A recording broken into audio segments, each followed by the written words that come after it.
Silakan duduk, Pak.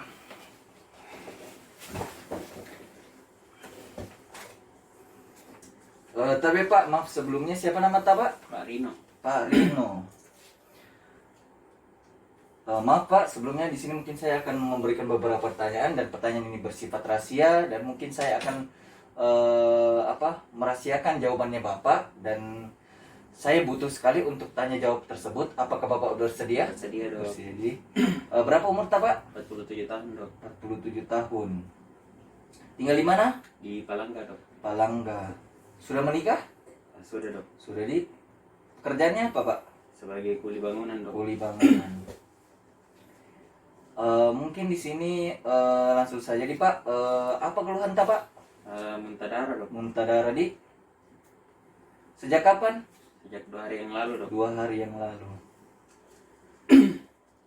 Kalau Bapak mungkin bisa deskripsikan bagaimana itu muntahnya Pak? Muntah darahnya? Bentuknya bagaimana? Dok, kemarin pas kak muntah itu kayak menggumpal-gumpal berwarna hitam begitu dok. Oh, menggumpal warna hitam di? Ya. Warna hitam. Kalau boleh tahu berapa kali biasa muntah dalam sehari? 2 kali sehari dok. 2 kali di. Kalau bisa Bapak jelaskan mungkin seberapa banyak begitu takarannya kalau kira-kira Bapak? Kalau Kira-kira kayak 1 gelas aqua begitu. 1 gelas aqua di. Bagaimana keluhannya Bapak ini terus-menerus atau yang timbul? Terus menerus dok. Terus-menerus. Apakah ada pendarahan di tempat lain seperti di hidung atau Tidak. telinga? Tidak ada. Apakah ada nyeri abdomen? Ada dok. Ada di. Apakah ada perut gembung, perut terasa penuh, perut besar, atau perut terasa tegang? Ada dok. Ada semua di. Ada. Nafsu makannya Bapak bagaimana? Menurun dok. Menurun. Berat badannya? Menurun juga dok. Juga ikut menurun di. Bagaimana badannya Bapak? Lemas? Iya dok. Lemah juga?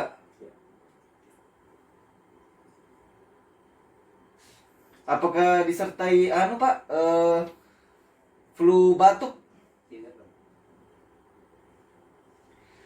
Nyeri tenggorokan ada? Tidak ada dok. Sakit di daerah dada ada? Tidak ada juga di. Sesak? Tidak ada juga. Bagaimana untuk buang air kecilnya Bapak? Lancar dok. Lancar di. Kalau untuk warnanya begitu Pak, seperti apa? Warna teh mungkin, warna hitam? Warna teh dok. Teh di. Kalau buang air besarnya Bapak bagaimana? Lancar? Lancar gitu. Lancar. Warnanya? Warna hitam dok. Hitam. Hitam di. Terus mungkin Bapak ada mungkin keluhan kayak seperti gatal begitu Pak? Ada dok. Ada.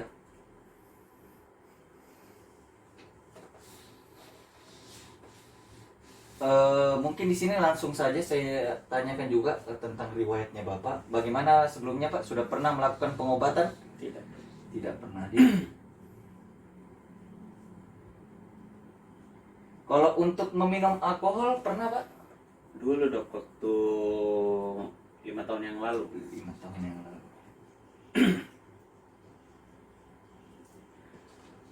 Untuk riwayat penyakit sebelumnya ada Pak? Penyakit kuning dok. Penyakit kuning.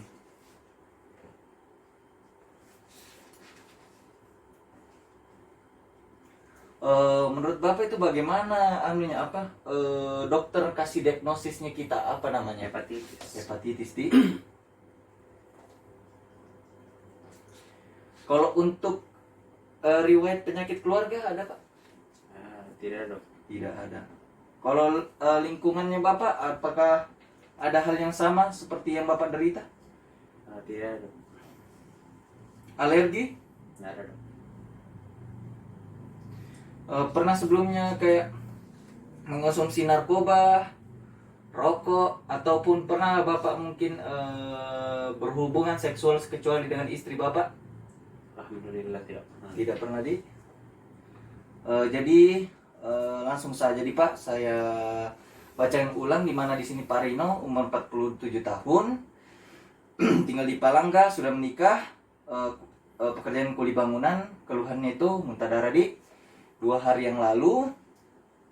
Terus di mana untuk takarannya itu seperti 1 gelas air.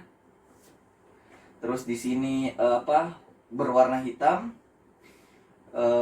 Terus 2 kali dalam sehari.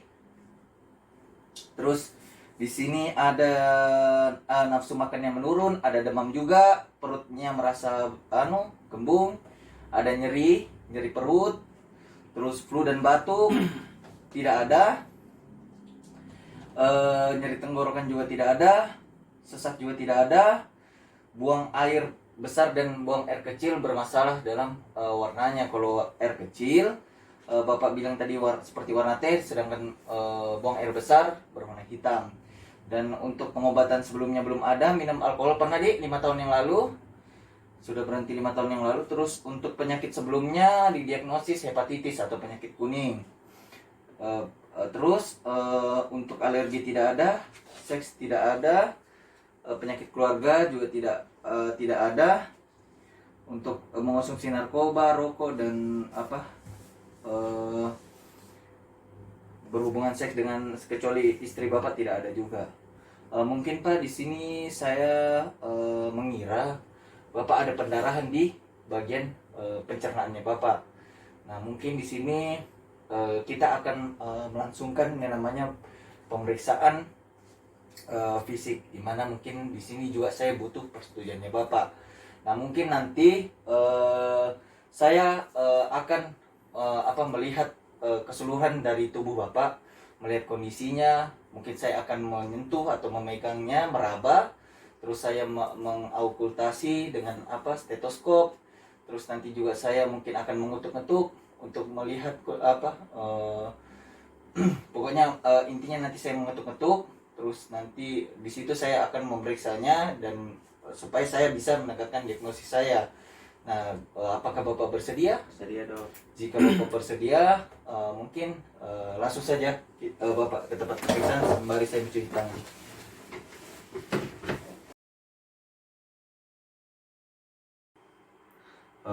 Jadi Bismillahirrahmanirrahim. Di sini kita akan melanjutkan pemeriksaan fisik, di mana di sini kita tadi sudah melakukan anamnesis dan saya di sini mencurigai bahwasannya terdapat sirosis hati, terus terdapat adanya tukak esofagus. Nah, mungkin langsung saja di sini kita lakukan pemeriksaan yang pertama, yaitu inspeksi. Nah, yang pertama di sini mungkin bisa kita lihat. Nah, yang pertama itu kita inspeksi bagian kepala, di bagian rambut, apakah ada kebotakan atau mudah terjabut di bagian rambutnya. Nah, di sini tidak ada yang tercabut. Terus selanjutnya kita inspeksi bagian warna kulitnya. Nah, untuk warna kulitnya itu kita lihat apakah keabu-abuan atau kekuningan. Nah, di sini pasien dia kekuningan. Terus selanjutnya kita lihat konjungtivanya, pucat atau tidak. Nah, kita lihat tapi Pak mungkin bisa arahkan ke atas. Nah, di sini kita lihat pasien pucat. Kita lihat juga untuk yang di bagian konjungtiva yang atas, coba lihat ke bawah Pak.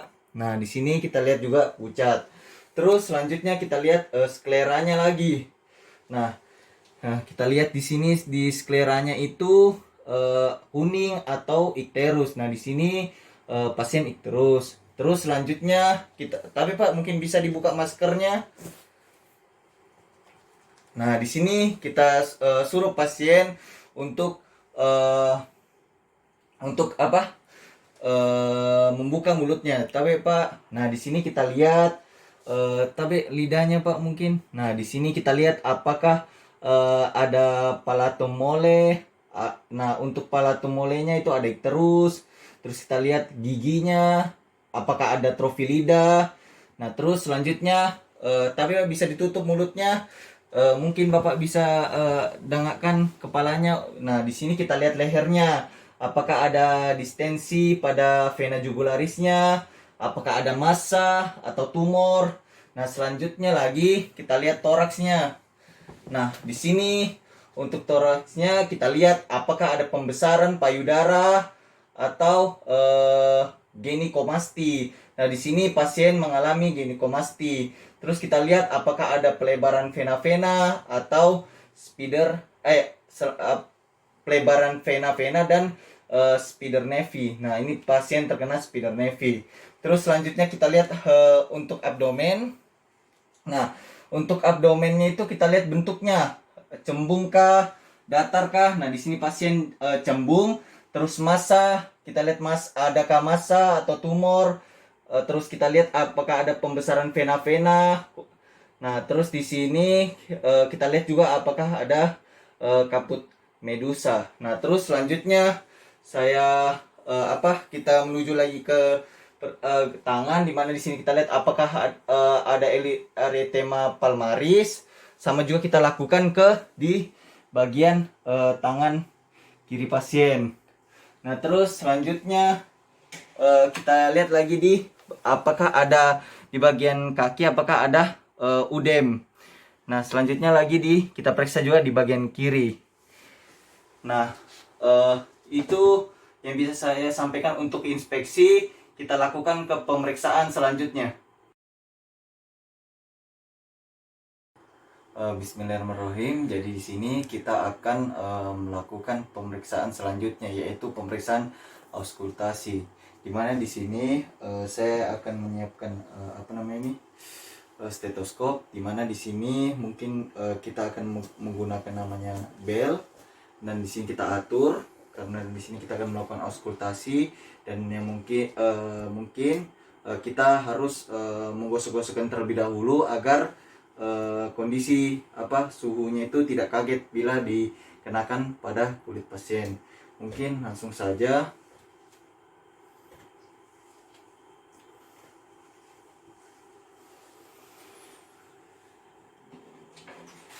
Nah, yang pertama mungkin kita auskultasi di bagian mid abdomen untuk mendengarkan bising usus. Nah, terus selanjutnya kita lakukan gerakan peristaltik, di mana di sini kita lakukan di 9 regio. Yang di sini itu namanya hipokondrium. Nah, di sini untuk mendengarkan arteri ginjal di bagian dekstra. Nah, terus selanjutnya di epigastrium, di mana di sini untuk mendengar bruit dari karsinoma pankreas dan murmur aorta abdomen. Selanjutnya kita lanjut lagi ke hipokondrium bagian sinistra. Nah, di sini untuk mendengar arteri ginjal di sinistra. Nah, ini adalah gerakan peristaltik. Selanjutnya masuk lagi ke bagian lumbal, di regio lumbal. Terus kita periksa lagi di umbilikalis. Terus kita ke lumbal lagi. Terus kita ke inguinal. Terus hipogastrium. Terus ke inguinal. Nah, terus di sini sudah selesai kita lakukan auskultasi. Nah, jadi jika tadi tidak terdengar, maka jika tidak terdengar tadi dalam gerakan peristaltik, maka kita lakukan lagi. Bila tidak terdengar, maka kita lakukan lagi dalam didengarkan lagi dalam waktu 5 menit.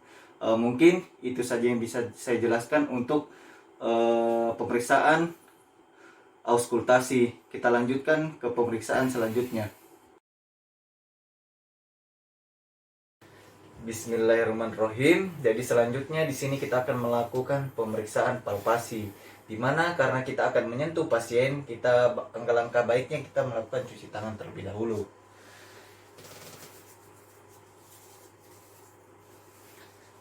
Nah, di sini saya sudah melakukan cuci tangan dan selanjutnya di sini kita akan menggesekkan kedua tangan, telapak tangan. Nah, gunanya itu agar pasien tidak kaget ketika kita melakukan sentuhan. Dikarenakan jika kita tidak melakukan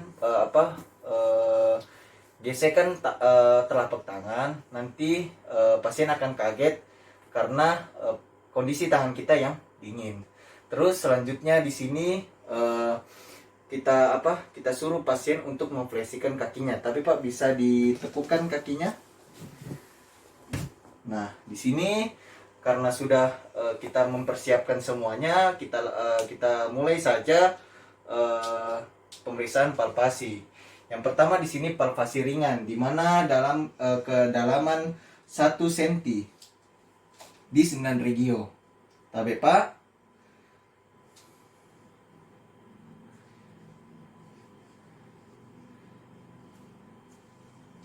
Nah, sudah.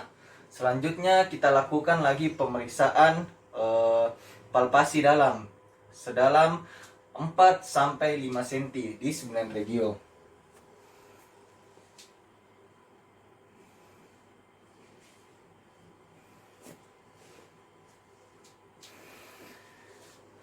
Nah, sesudah itu sudah kita lakukan pemeriksaan dalam dan pemeriksaan palpasi dalam dan pemeriksaan palpasi ringan.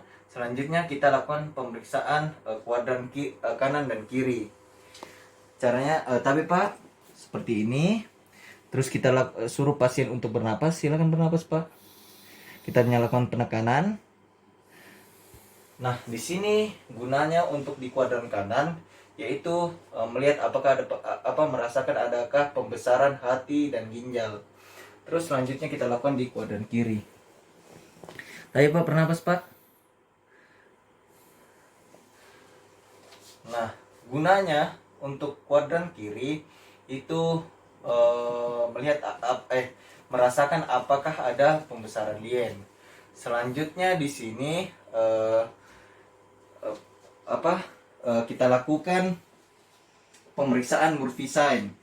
Nah, pemeriksaan Murphy-Sign itu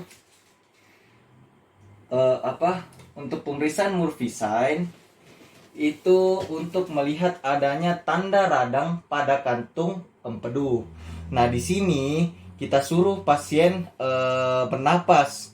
Nah, tapi Pak mungkin bisa bernapas. Nah, di sini pasien dengan mudahnya bernapas.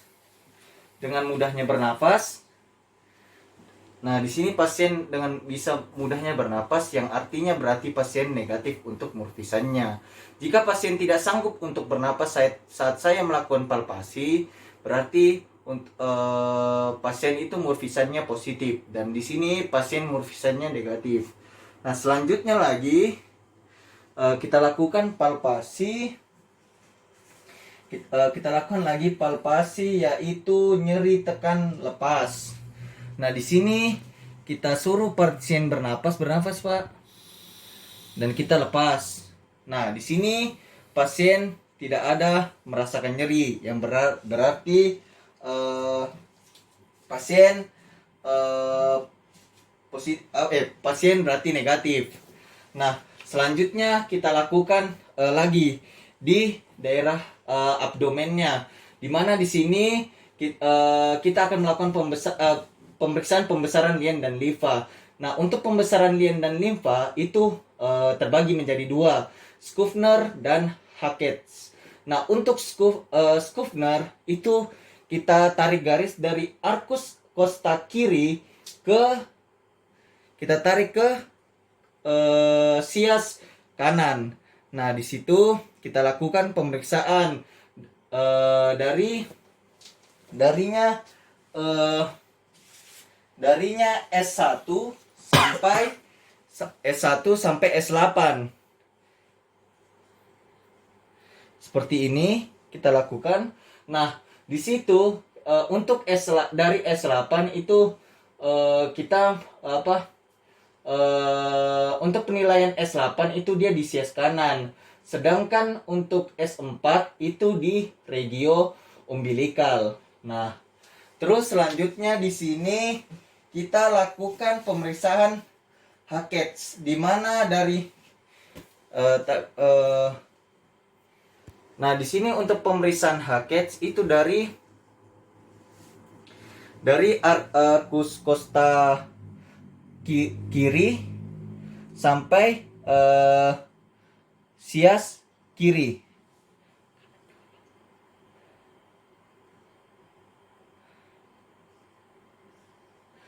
Nah, sama juga kita lakukan juga di tadi kita sudah melakukan pemeriksaan Harkets, dimana tadi dari kita lakukan palpasi dari arkus kosta kiri sampai ke sias kiri. Nah, mungkin itu saja yang bisa saya sampaikan untuk pemeriksaan palpasi. Kita lanjutkan ke pemeriksaan selanjutnya.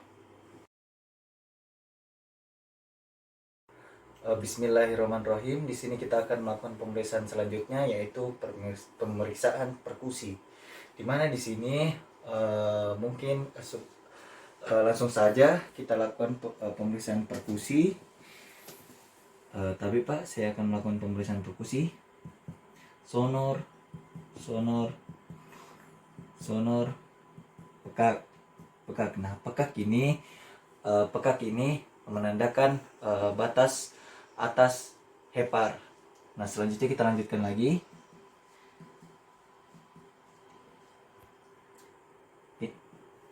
Nah, ini sudah bunyi timpani, yang berarti di sini adalah batas bawah hepar.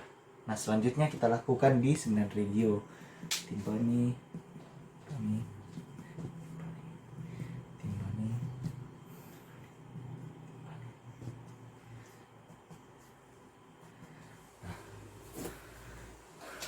Nah, tadi sudah saya lakukan pemeriksaan perkusi. Mungkin selangsung saja di sini, karena sudah saya menyelesaikan semua pemeriksaan, saya melakukan cuci tangan terlebih dahulu.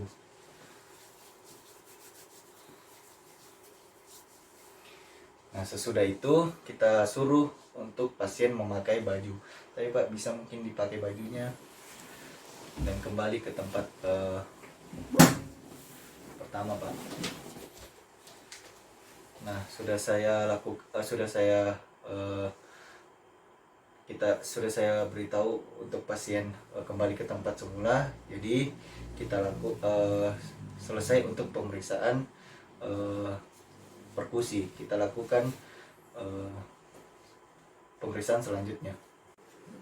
Tapi Pak, jadi untuk Bapak Rino, di sini tadi kita sudah melakukan pemeriksaan pempis. Nah, di mana tadi sudah saya lakukan palpasi, terus perkusi, auskultasi, nah inspeksi. Nah, di sini tapi Pak, saya duga atau saya diagnosis Pak, Bapak ini terkena sirosis hepatis, dimana mungkin saya menekankan Bapak untuk merawat inap. Nah, dan mungkin nanti Bapak harus merubah pola hidup Bapak, di mana Bapak di sini mungkin harus merubah gaya hidup Bapak, di mana di sini Bapak harus sering mengonsumsi makanan-makanan sehat, terus kurangi aktivitas yang berat-berat Pak.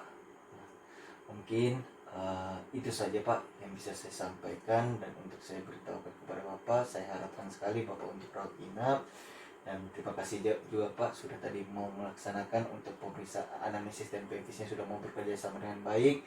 Mungkin hanya itu yang bisa saya sampaikan Pak.